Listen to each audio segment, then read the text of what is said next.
আসসালামু আলাইকুম বন্ধুরা, সবাই কেমন আছো? আশা করি সবাই খুব ভালো আছো। আজকে সকাল সকাল ঘুম থেকে উঠেই হাঁস মুরগিগুলোকে ছাড়তে এলাম। প্রথমে এক এক করে মুরগিগুলোকে ছেড়ে দিলাম। এরপর হাঁসগুলোকে বাসা থেকে ছেড়ে দিব। ওদেরও বাসা থেকে ছেড়ে দিলাম। এরপর ওদের আমি খেতে দিলাম। ওরা সবাই খাচ্ছে খুব মজা করে। আরেকজন কোথায় কি বসে আছে দেখো। সকালবেলা ওদের খেতে দিয়ে এখানে আমি দাঁড়িয়ে থাকি। ওরা কি করছে না করছে এগুলো দেখতে থাকি। ওরা খুব মজা করে, উড়াউড়ি করে। আর আমার মুরগিগুলো বেশিরভাগ সময় গাছে বসে থাকে।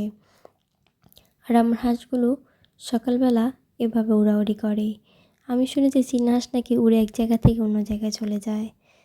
আমি ভয়ে থাকি আমার হাঁসগুলো না উড়ে কোন দিন আমাকে ছেড়ে চলে যায়। কেননা ওদের আমি ছোট থেকেই লালন পালন করে বড় করে তুলেছি।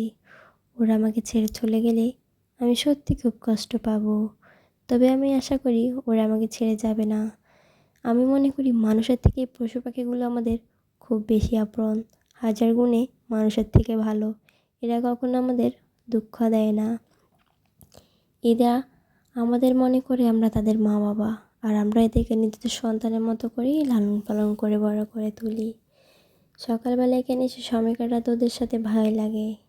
এরপর সন্ধ্যার দিকে চলে গেলাম বাসায়। গিয়ে আমার ভাগ্নিকে বার্থডে সারপ্রাইজ দিলাম। আজকে তার বার্থডে ছিল।